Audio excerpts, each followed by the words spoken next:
meeting, especially because I do see 8 of you are already logged in, and more will be arriving very soon. But we'll get started. But today, just so you know, both Sabeta and I will be covering different parts of the information that we wanted to share, and getting started with some logistical details on the fall review cycle, then moving on to program review,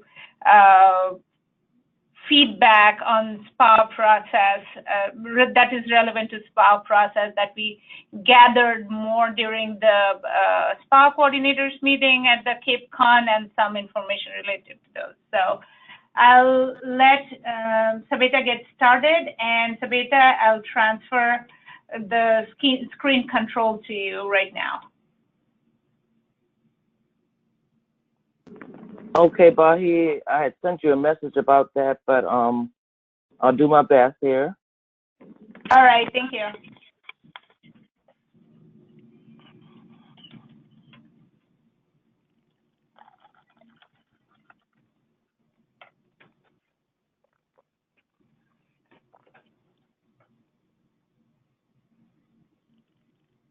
So I've seen that I've lost your screen, Bahi.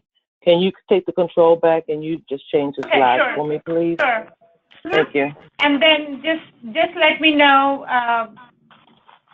when I need to move on to the next one, okay? Yes, thank you. All right, no problem.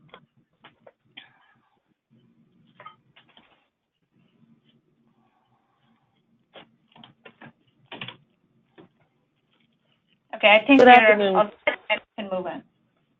Yes, thank you so much, Bahi. And I do apologize to you all, SPA coordinators. I want to say good afternoon. Hope everyone is doing well today. I want to say thank you for coming to the Cape Con. For those who were able to attend, it was great to see everyone and the smiling faces.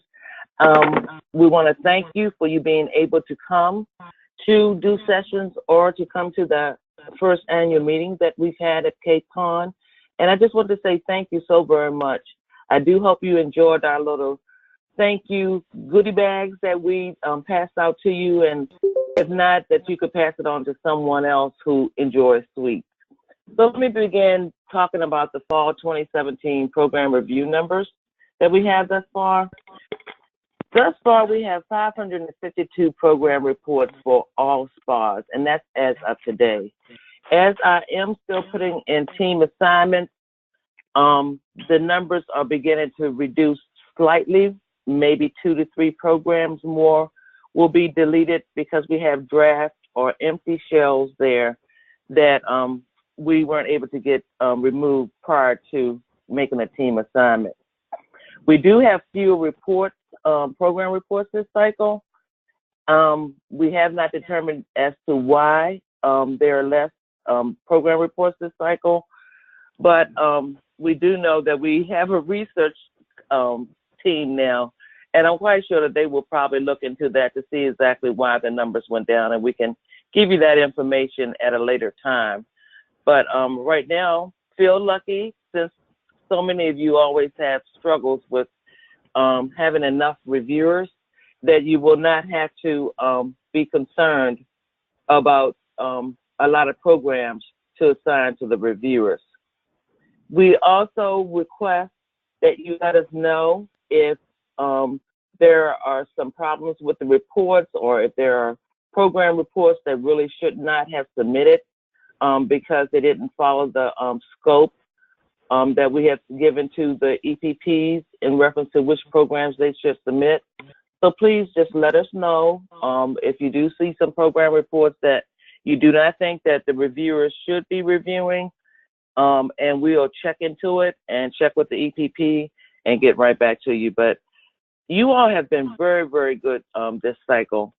We've had quite a few SPA coordinators already contact us about programs that they don't feel as though that should be reviewed or in question.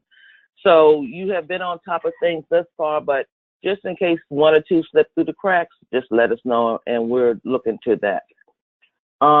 Also wanted to inform you all that we sent out the COIs, and we had a new format this time. We want to make sure that we were consistent with all of the CAPE teams, and the accreditation team sends out a COI also to our site visitors.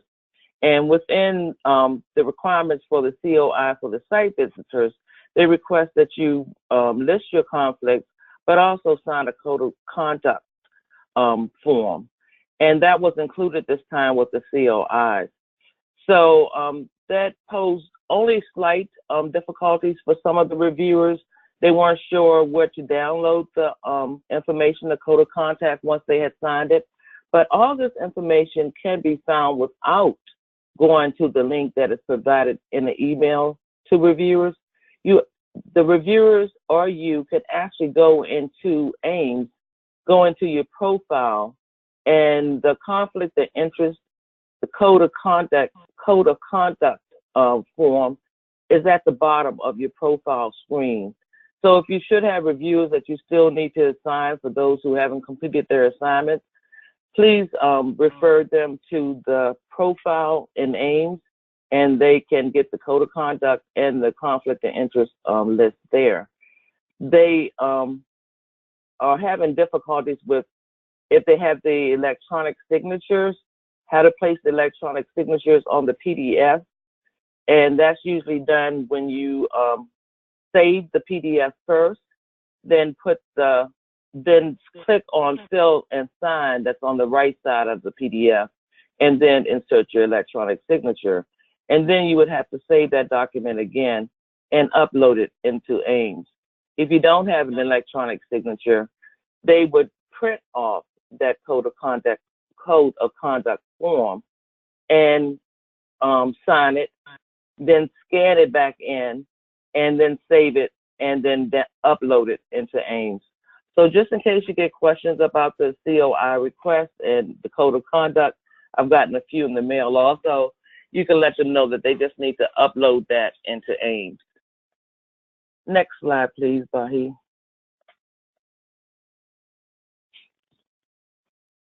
So Beta, just so you know, there is also a question from Pam regarding recruitment of enough reviewers, but I think we would be covering it in one of our slides later on. So if you could touch more on that subject later when we go there. So on this slide, I guess. Yes. Yes. Thank you, Pam. I already have that on the next one or two slides, where we will have an open discussion about that, since you had already requested that we bring that up in this meeting today. Thanks for the reminder, Pam.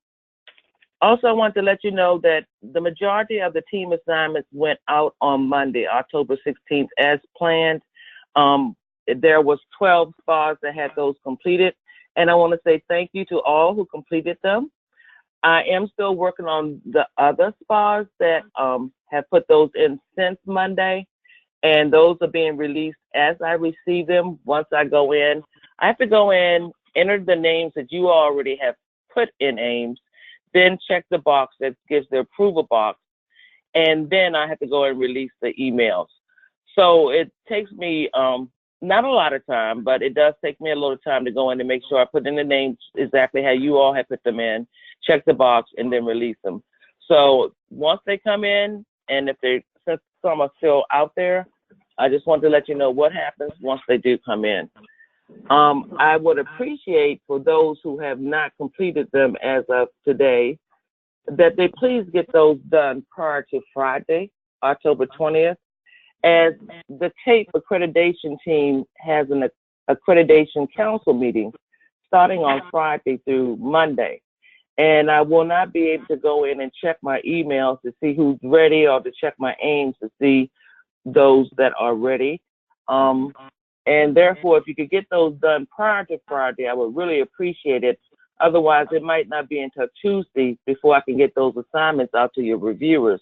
And that is hindering time that they have to go in and look at the programs. As you all know, that this is one of the fall cycle is the cycle that we have less time for the reviewers to review the reports, giving them only 4 weeks. So please try to get those done prior to Thursday. by Thursday, and no later than Friday by noon, please. We have reviewer shortages, and Pam just gave us a reminder. And I wanted to open up the discussion to all of the reviewers. She wanted to know if you have suggestions for how you recruit your lead reviewers. As I've told you all who have checked with me previously, that my suggestion is to try to make your most experienced program reviewer a lead reviewer. But you need to check with them prior to saying they're going to be the lead, because sometimes people do not want to take on the extra added responsibility of being a lead reviewer. For all the spas except for NAS, the NASP, the team report is done by the lead reviewer. So there's the extra responsibility on the lead to make sure that they are in discussion with the co-team members, and they develop the team report based on their discussion. So that's why it's best to check with them to see if they have the time to take on the responsibility of being a lead, and then let me know, and I will change that role in AIMS. Other suggestions that you all have about making your program reviewer leads would be helpful to Pam if you could just unmute your mic and offer suggestions to Pam, please.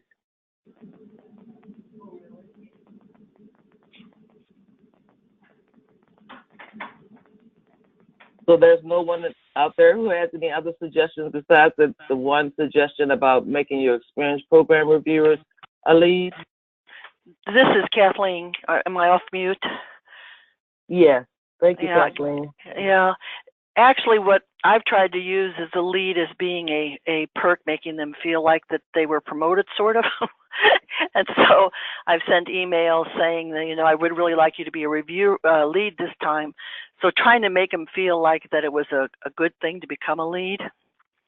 And that has a little bit of a helpful side to it, because it flatters people. But I usually do that based on, we keep a comment chart on all our reviewers, and I do that based on the quality of the comments of the auditors. That's a great idea, and that's usually what I would do when I try to recruit leads for the team assignments I was doing for the spas. I too would flatter them and say that they've done such a good job. And I did only promote them because they had indeed done a good job with the writing and keeping check on the team. Are there any other suggestions out there? This is Anita at TSOL, and same kind of thing, but I've been framing it in terms of, in recognition of the strong leadership that you've demonstrated. We'd like to have you share some of your expertise and guide a team here and blah, blah, blah. And in my, secretly, what they don't know is that I'm crossing my fingers and hoping with every bit of hope that they'll say yes to becoming a lead reviewer, because as you know, it's really demanding work and really hard to get folks to do this on a regular basis. So true. This Pam, is you have given, I'm sorry, go right ahead. From NASSP, and this time, rather than praising, I sort of guilted.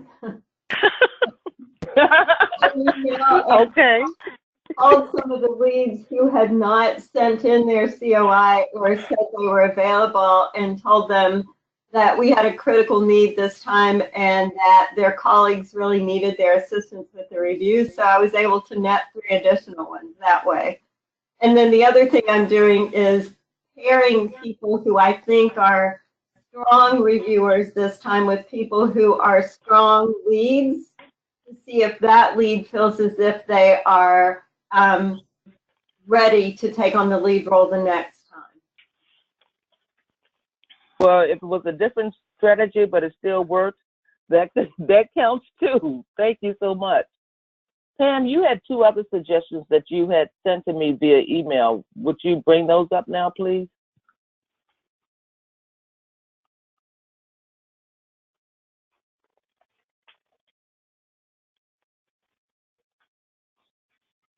Pam, I'll unmute you if you want to speak now.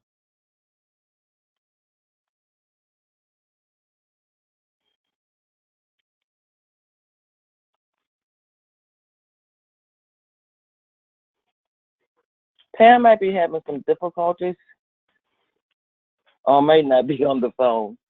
So those are some of the suggestions, and if others have suggestions, please let me know or speak up now.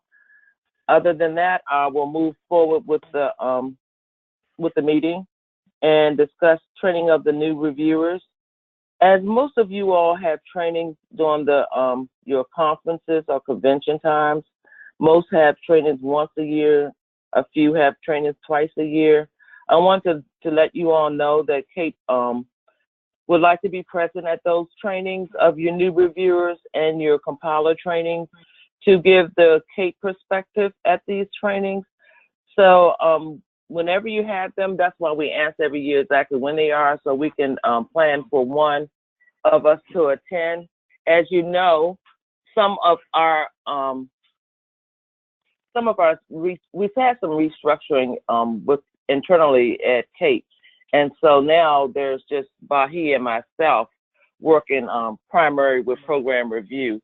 And Lewis is only helping out about 25% of the time for our work. So just let us know when you have those trainings so that we can be there. And we look forward to coming to see you all and see all of your new reviewers and compilers. And we are more than willing to help you make sure that your training runs well. I also know that some of you all have refresher trainings and that you do online, or you have your regular trainings online. And this time for this meeting, I want to have open discussion for these items so that we could talk about any concerns that you may have.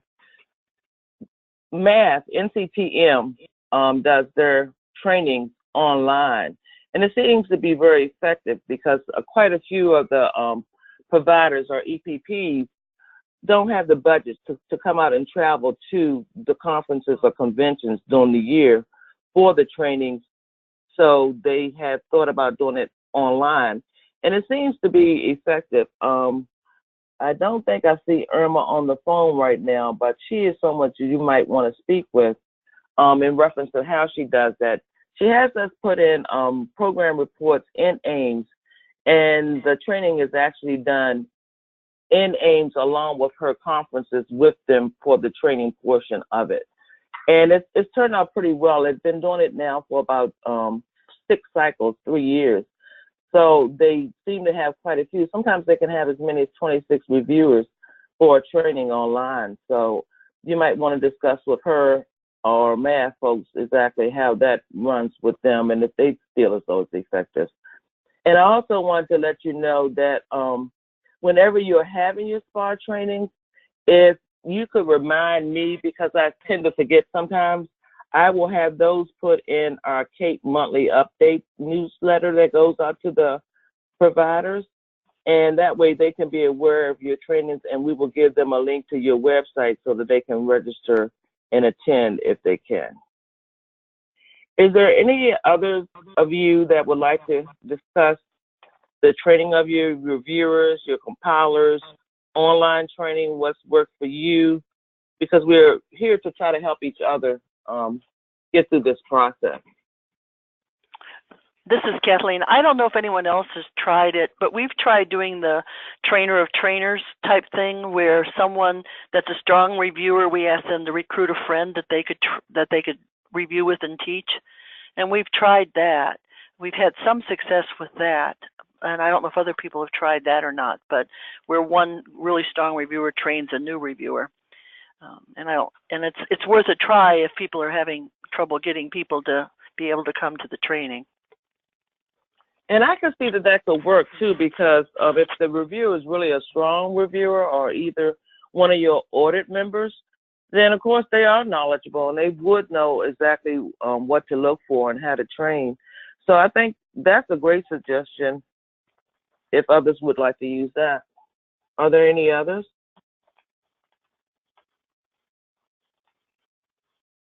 Okay, well, we'll move forward to the next slide, please, Bahi. I want to let you all know that I am doing my best to get the webinars or the YouTube links updated for program reviewer resources in Ames. They have not been updated this year, and therefore the new reviewer webinar, first time a new reviewer, program reviewer updates, and lead reviewer webinars. I am in the process of making those PowerPoints to then make the recordings to have tech support load those on, hopefully prior to October 25th, especially with this AC meeting coming up. But I want to make sure that those are in there so that they can be in Ames when the reviewers go in and start working on their reports. And if they have any questions, they can go in and look at a webinar and get those answers. I am trying to make it shorter versions so it will not be so many details in one webinar. This way, if the webinar is shorter, that will prompt them to listen to it more often as opposed to sitting there and trying to listen to it because it's a longer version. So I just wanted to let you know that I want to work very hard at getting those completed and done by next Wednesday, October 25th. I also wanted to let you know that within those webinars, if you have SPA trainings online or on your website, or you have resources that you want them to be aware of, let me know via an email. And what I will do is I will go in and I will mention that when I record the webinar, but I also will list it as resources at the end of the webinar. And that way they will know if, for example, if English NCTE has an online webinar that they can also listen to, which will be helpful to them in actually reviewing the program report, as opposed to getting a lot of information about the Ames, the CAPE Ames system, which is what my webinars pretty much entail. It entails mostly what Ames, the reviewer can do in Ames, and what Ames can do, whereas your resources will actually show them, answer questions for them in reference to the SPA program report.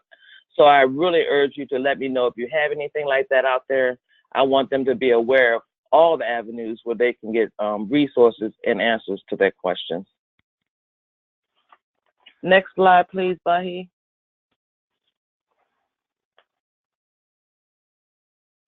Thank you. Now, last but not least, the important dates for fall of 2017. As you all know, the fall program review is the shorter one for the time period that the reviewers have to review the programs. So this only gives them 1 month, October 15th or 16th, since it went into 16th. That only gives them 4 weeks to review. There are some SPA coordinators that will give their reviewers a longer period of time, knowing that their auditors will not meet until December or later. Therefore, if you want that done, please let me know. I need to go into Ames. I'll need to go into every program, and I need to change it in 2 spots in every program for the reviewers and for the team report to the date that you've given me to extend them to. So let me know if you're willing to do that. Also let your reviewers know that they have longer. And that tends to make them a little more pleasant in reviewing the reports, because it is around Thanksgiving time and it is around semester end, grade end time. So it's better if you can give them more time to complete it and it will work for you with your auditors, then I suggest that you do so, because it does help them, and we don't want to make this burdensome on them, but only to make it easy enough so that they can get this done in a timely fashion. Math has extended them until 12/1, and I have to go in and make those changes. My only future request when you want to give them extensions is to let me know when you've made the assignments, and that way, instead of me having to go back into the system again and access each and every one of your reports, then I can go ahead and do it when I put in the names for the team assignment. So if you know up front that you're going to give them a little longer, especially on the fall cycle, do let me know, and I'll go ahead and make those changes when I'm putting in your assignment. That would be greatly appreciated. The audit reports are due January 2nd, 2018. And the way it's set up in the system, the auditors can work on the programs from December 1 to January 2nd, or they can work on them earlier. But there are some spas that, because it does run into semester in grade time for a lot of people who are professors, and also Christmas time and holiday time. And so therefore you tend to run past that time period. So when January 2nd rolls around, we receive email requests to give you all extensions on getting those audit reports done, which is understandable. We have holidays, we have families, we do understand. But I do want to say, if you do request an extension, would you please keep in mind that we, CAPE staff, now only having 2 staff people available, and Lewis will be helping us with the tech edits. Keep in mind that we have to get those completed by February 1st so that those providers are able to see their decisions in Ames. So in requesting an extension, hopefully you don't have to, but if that's not possible, that's understandable. But please do not request extensions past something like January 12th or something of that nature, anything past the first 2 weeks of January, because it just makes it extremely difficult for us, and much frustration comes about from us trying to make sure we get these all done, because we do really pride ourselves, and we let providers know that we get these back to them, and we try as much as possible to get 100% back to them prior to or by February 1st, or the deadlines for whichever cycle it is. So just wanted to let you know about that. So thank you all for working with me in meeting these deadlines. And if you do have any special requests or you need extensions, don't hesitate to let me know. Thank you. Thank you, Sabeda. That was a very informative series of slides. And I'm sure the reminders, especially the dates, would help everyone plan ahead of time. A little shift from what Sabeda was talking about. So we were focusing more on the program review aspect of today's meeting. However, I would really like to touch base, because I know there were only some SPA representatives who were present at the Fall Cape conference. So I wanted to update you about what really went on at the conference and at the SPA coordinators annual meeting, because we would not have the SPA clinic in May anymore. So moving forward, starting this year, this annual meeting, the face-to-face SPA coordinators meeting, would be housed within the Fall Cape conference. It's easier at various levels, and we understand that many SPAs are centered around DC, so the DC location for the fall conference really is helpful. During the fall conference, we have several of you come and present at our conference. So you are already there, and just making sure the rest of the team is also being represented, arranging for that annual meeting during that time is convenient at many levels. So at this Fall Cape Con, there were 10 SPA sessions, and from the feedback that I received, they were extremely successful. People always, providers find a lot of benefit when they get to see you, talk to you, ask questions directly from you, and get clarifications on the reports that they're trying to work on. So thank you. And we did not have a one-on-one conversation. I think some of you might have their mic unmuted. So if you could mute yourself on your end, I wouldn't have a feedback. Thank you. So So, okay, so there was a resource room instead of one-on-one consultation because we have scheduling problems at the conferences. So we had a resource room where people could just come and go and meet SPA coordinators. Many of you who were attending the conference were available to answer questions at the resource room. I think moving forward, we will want to advertise your presence at the resource room better so that they know when you are available and that you are really available to answer questions besides the presentation sessions. So, and because this was a last minute change in plans or structure of the conference, we couldn't do that, sharing that information that well way in advance. So next time we'll keep that in mind while planning.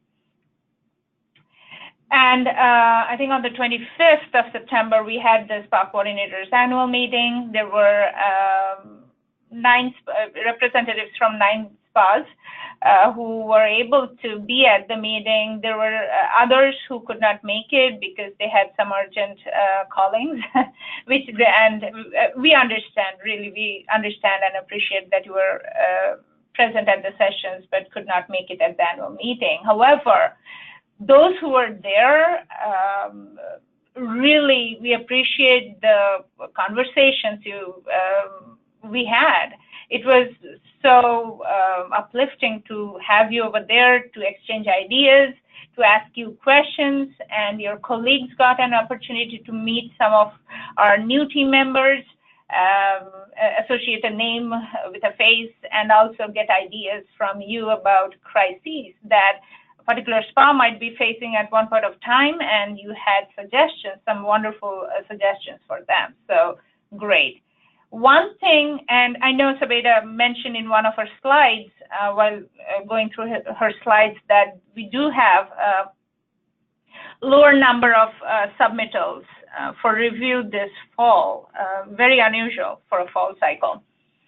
And this could be because of clarity on our end in letting the providers know what counts or what falls within the scope of CAPE accreditation and program review. So there are many EPPs that are coming up that are preparing for their accreditation visits, their site visits, who are cleaning up their system, meaning they're revisiting their program lists.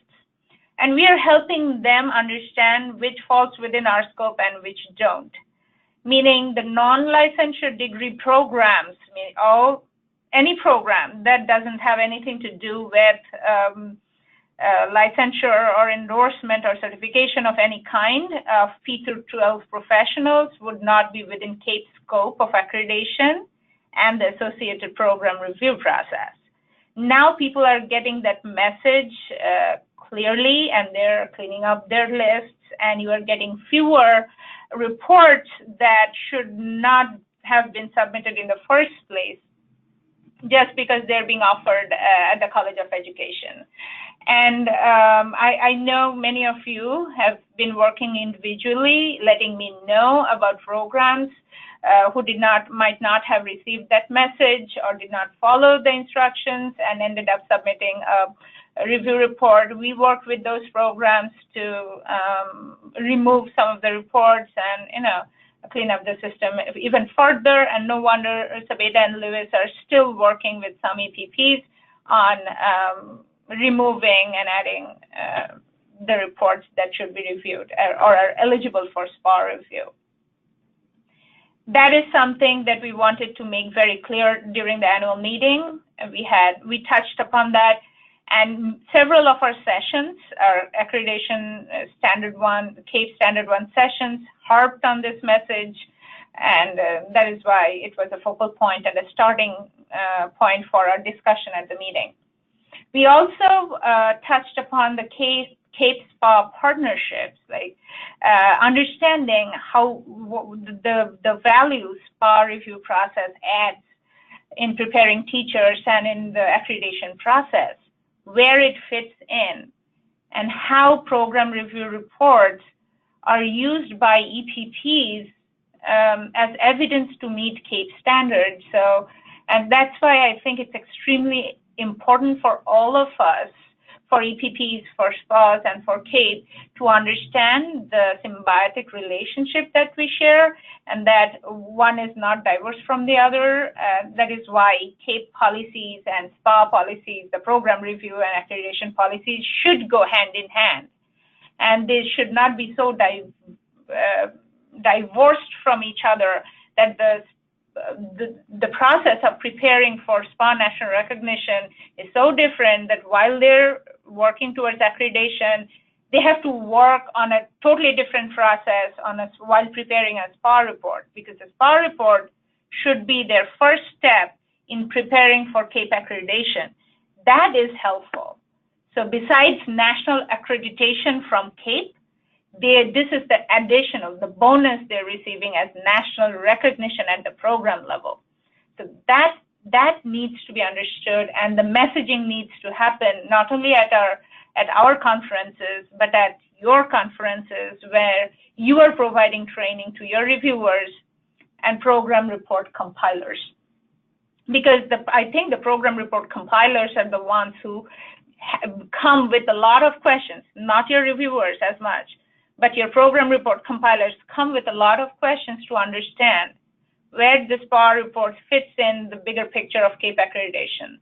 And that is why we absolutely want to make sure that the information shared at your training sessions is consistent, is accurate across the board.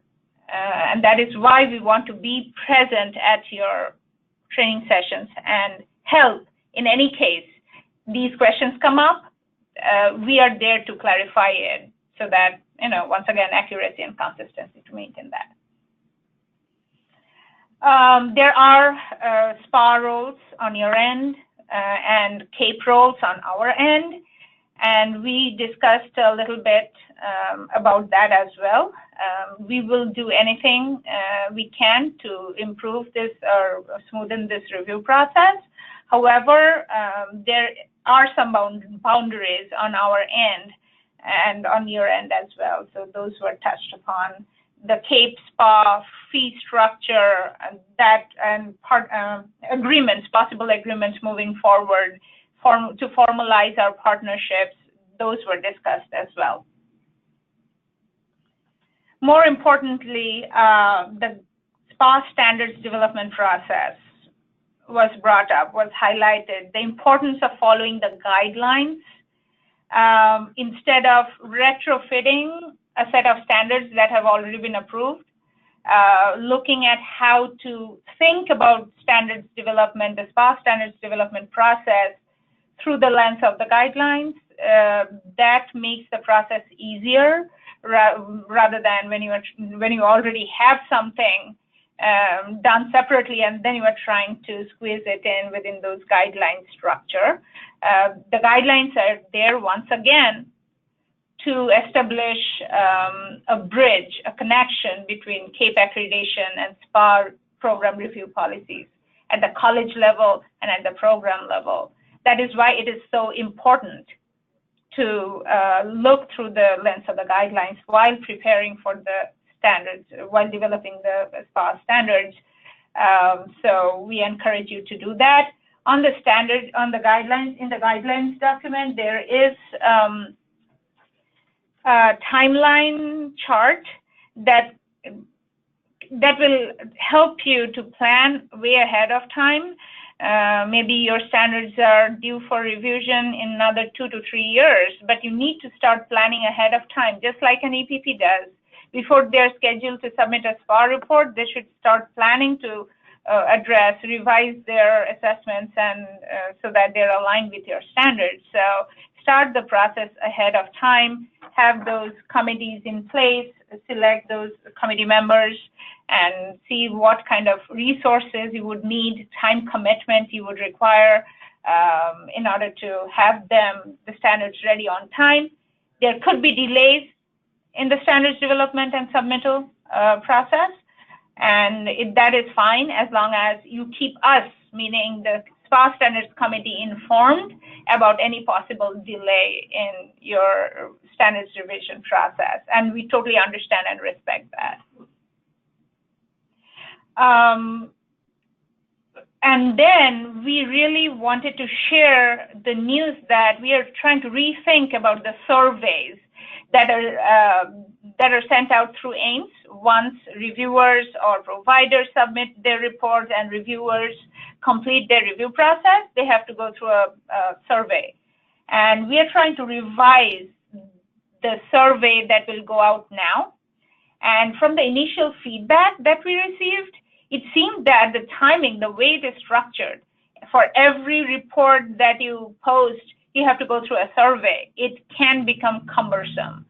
However, what the attendees at the annual meeting told us was that, why don't you have a one-time survey after in phases, meaning say the team reports are gone now, sending out a survey to the reviewer team members who just completed the team report and get the survey done. Send then the survey at the end of the audit reports are posted to get feedback from the auditors. And then at the end of the cycle to the SPA coordinators. There were wonderful feedback we received from you. Not only that, the content of the nature of the questions that should be asked. There were ideas, but we stopped short from moving any further on revising those questions. You know why? Because not all of you were present at that meeting. And I wanted to bring this and make you aware of this new step so that after we talk, we have shared with all of you this information. I will send out that survey to you for your feedback so that you can provide, all of you are on the same page about this survey, and you can provide us with the directions we need and the help that we need to restructure this. And the intention of this redesigning this survey is trying to understand what are we really trying to do through the information, the feedback that we are getting from the field, from the report, from the providers and the reviewers. It's really to improve the quality of support we provide them in training the reviewers and in training the program report compilers. And in order to meet that requirement, we need to ask the right kind of questions.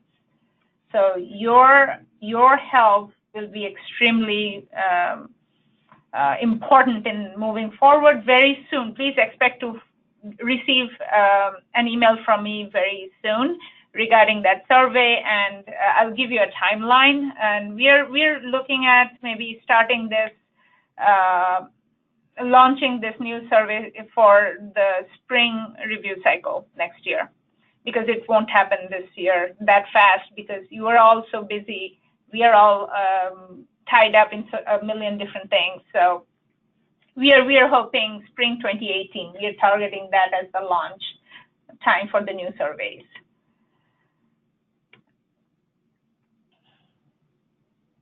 Any questions before I move on? Any questions?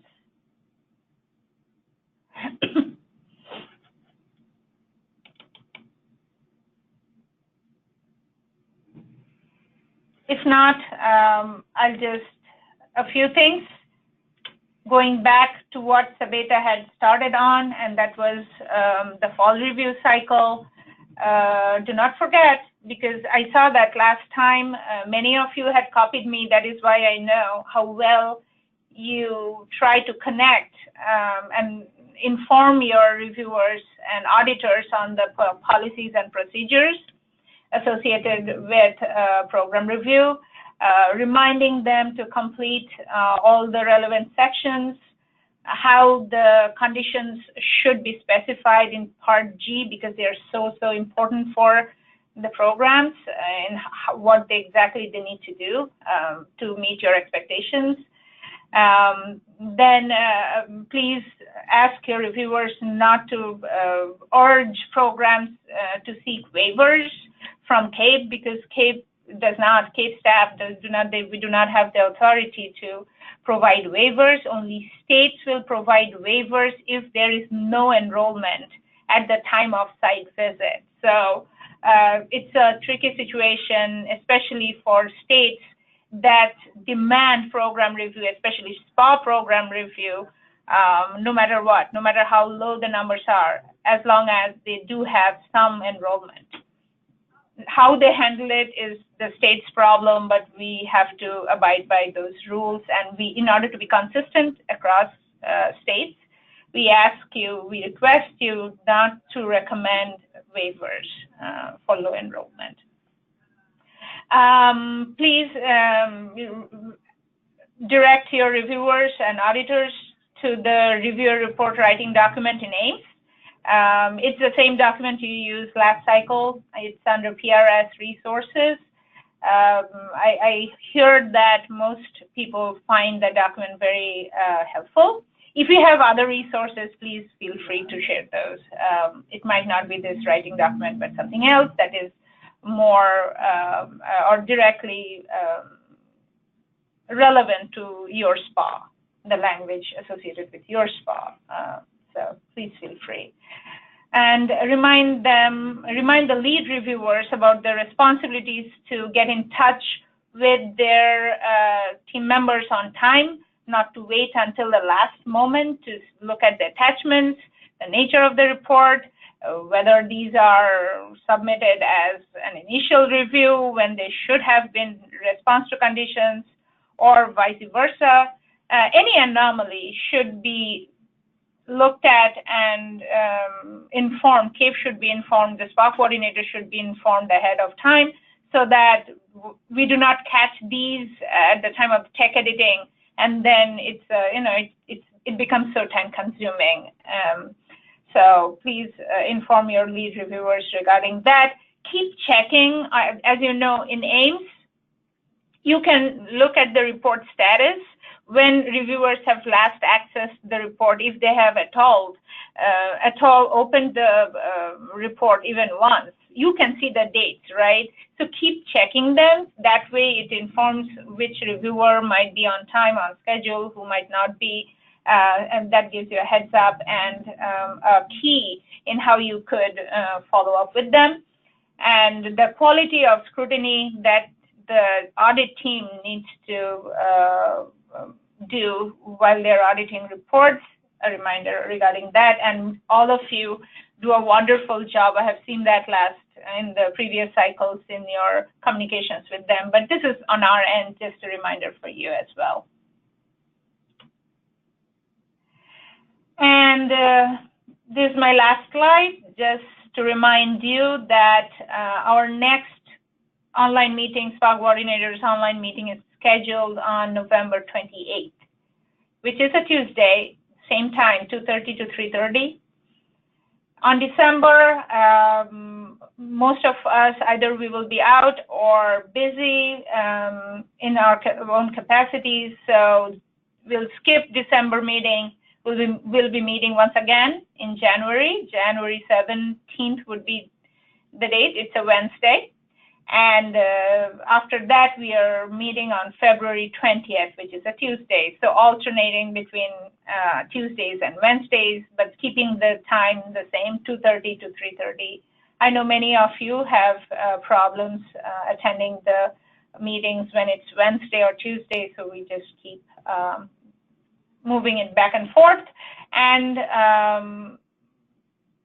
as you know, we promised that we are going to share all the PowerPoints and a recording of this webinar with you, and especially this one because Sabeta's information was so relevant to prepare for this review cycle. We'll surely share all these with you very soon. So you can look forward to receiving 3 things from us: the recordings of this webinar, the PowerPoint that we used, and also the survey that we spoke about. And we need your feedback, please. Thank you, and have a great fall cycle for review. Bahi, could I also add that Please. you are also now receiving Microsoft Outlook invitations for the SPA coordinators online meetings. And it seems to have worked really well. I received a suggestion from Jennifer Bullock from CEC. And I think it's worked well. If you don't find that it's working well, let me know. But once you accept the invite, the information to access the coordinators meeting online is within that invitation. So I don't have to send out reminders, and I don't have to make sure that I remember to send out the reminders. That's been the key for me. You know, you tend to forget, you get so busy. So this way you can just see it on your calendar. You can see when it's coming up. So it seems to be working pretty well. But if you do have problems with it, let me know, because I could always send you the link individually. But look forward to seeing that in another email. You'll see 3 different invitations from me in reference to these upcoming SPA coordinators online meetings. So thank you. That's all I needed to say, Bahi. Thank you so much, Sabeda, on a very good note, and hope all of you have a great rest of the day and rest of the week. See you next time in November. Goodbye. Hey, I've got questions if you got a minute. Oh yeah, sure, Mike. I'm sorry. Sure. No problem. I'll give everybody a chance to get off, or I'll call you. So, is this okay, or do I need to just call you? This is fine, right? Yeah, sure. It's fine, yeah. Okay, yeah, great. Lucky to have both of you. So I must have spaced out on something, but regarding my team assignments, I'll get that right to you. But the past couple of times I just sent you a spreadsheet. Did that change? Is there a new procedure? Sabeda, I'll let you address that. Yes, Michael, that has changed. In fact, it's changed when we actually became CAPE and we were no longer in CAPE. Initially, when we became CAPE, we would take their team assignments and put them in for you. But it's always been stated in our policy that you all were supposed to do the team assignments. So last fall of 2016, we started talking about it on these online meetings, webinars, and start telling you all that you will be required to do it. In spring of this year, 2017, those who did send those to me that I was responsible for, I let them know that I would put that in for you the last time. And in the fall, this cycle, you would have to put those in. So yes, it is, has been a requirement all along. We were just trying to help out when we could, but because of the time and the responsibilities that we now have, we cannot any longer put those in for you. You can put those in AIMS yourself. The instructions are in under resources titled SPA Coordinators Workplace. And it's a short video that Ben goes in and he tells you how you make those assignments. So this is not new, and it's also stated on page 77 in our CAPE policy this video and guidelines book that it is the responsibility of the CAPE, of the SPA coordinators, to put in their team assignments in AIMS. Okay, yeah. If you want to add to that? No problem. I mean, I totally get that we're supposed to do it. I just didn't know until now, so I'll do it. It's just the way Janelle handed it off to me. All I've known is sending you a spreadsheet, so now I know, and I'll get on it right now. So not a problem at all. I see the resources. It's not a problem, Mike. It's just that's the way she trained you, and that's the way we accepted those both ways at that time. But now, like I said, because of the added responsibilities that Bahi and I have, we can no longer put those in for all the spas any longer. Okay, so that's clear. If I run into problems, I'll pester you, but I'll try to get that done today or tomorrow, for sure tomorrow. And so when I look at my roster on AIMS, those green check marks, that represents the people who completed the conflict of interest and the availability survey, right? Yes, sir, that's right. So that's it. It's only ones. And so I sent a few more. I mean, I can probably do it with the people that have signed up, but I sent a few extra emails, and a few other people are willing. And so is it a problem that you might get a few extra conflict of interest surveys just at this late date? Because I could just ask, because you don't have to add to that spread. Yes, if you see that if you recruit other reviewers that said no on the COI, or they didn't even complete the COI and they told you now via email that they can now do a program or two, just let me know. I will resend them the COI, or I will unsubmit the one that they submitted saying that they were not available. And then you will be able to assign them once they complete it again. But we have to, it's not okay for me to just ask them, are there any conflicts? And if they say no, I can save you the hassle. If I'll be willing, I could just ask them if that's okay, but we might need it documented. No, it's not okay, because I can't assign them if they don't complete the COI. Okay. Their name has to show up in Ames in order for them to be assigned. If they just verbally told you yes, I still couldn't assign them, or you could not assign them in Ames, because their name is not going to show up for you to click on their name to say that they are available. Got it. And so when I did send this email just today, I had that link in there, so hopefully they'll know to do that. So no problem there, and I guess there's no questions. I'm in good shape. I guess, great. Actually, there's one more question. I'm sorry. So nobody, like, when I look at my roster and all these names, I'm the one that's supposed to know who's active and who's not and how long they've been on that list, right? That list is all me, right? I mean, if I don't know it, nobody knows it, right? Let me tell you another way that you can find out how long they have been reviewers, especially since Pam is still on the phone too, to see exactly how you can recruit more leads.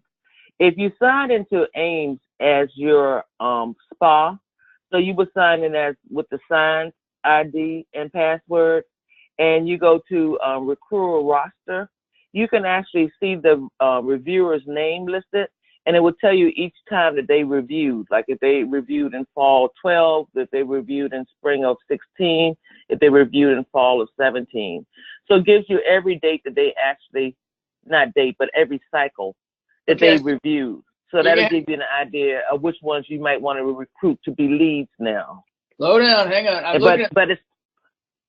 looking at the roster, but I don't know how to get where it shows how long when they've reviewed. So say that again.